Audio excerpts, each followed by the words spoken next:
Hello guys, good evening. Kain po tayo. Ngayon pa naman po hapunan ko. Alas 12 na ng madaling araw. May bisita po kasi kami dito. Mga kamag-anak ng amo kong babae. Nagkakamay lang ako. Simula umaga pagising. Start na rin sa trabaho. Nakaupo lang kapag kumain. Ngayon pa lang hapunan namin, madaling araw na. Buti at tinutulungan ako ng amo ko. Nandito yung mga kapatid din ng amo kong lalaki. Tumutulong nagluto.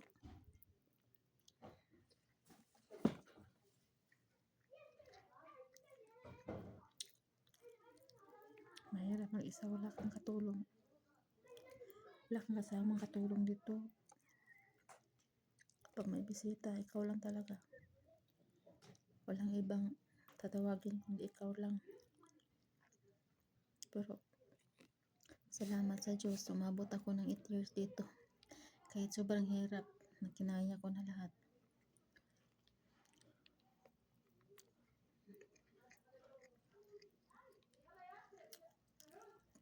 Kabsa yung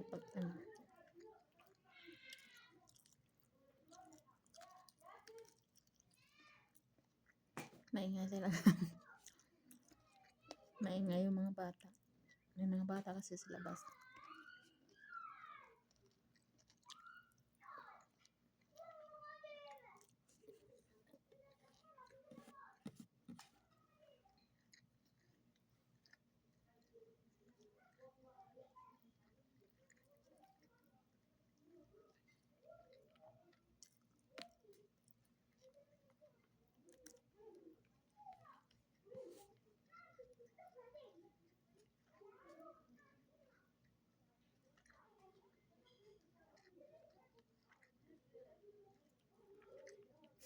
Ganito sila guys pag walang pasok sa paralan.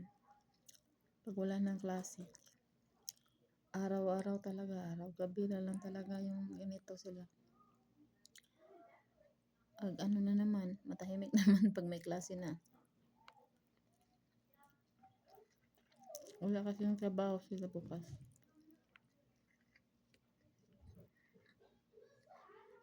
Tapos na yung klase. Balik sila August daw.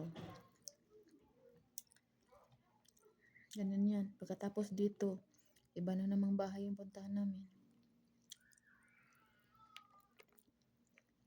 Baka next week, doon na naman kami sa farm mag-stay. Kasi nagpunta doon sa farm ng mama, papa niya. Kuran. Binigyan ako sa lata. Ando na kasi nalagay na lahat doon sa labas. Hindi ako naiwanan. Ang pagkain ko kasi guys, separate pag habang hindi pa sila nakakain, nakasiparate yung pagkain ko. Hindi katulad ng iba na tira-tira na lang yung pagkain.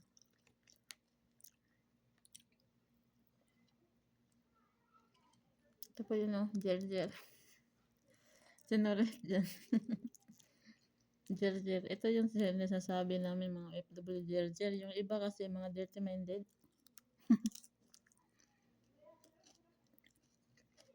Ito yung pagkain na pinakain sa akin sa airplane pa pag flight ko punta dito.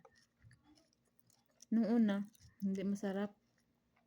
Parang maalala ko yung yung damo ba? Parang kambing. Ang Jer guys, hindi yan niluluto. Kinakain yan diretso. Inugasan lang. Sa halo sa kamatis at pepino.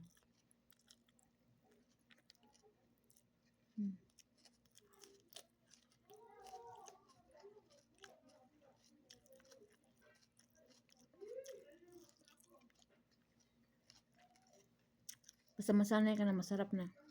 Nung una, hindi. Parang ibang lasa.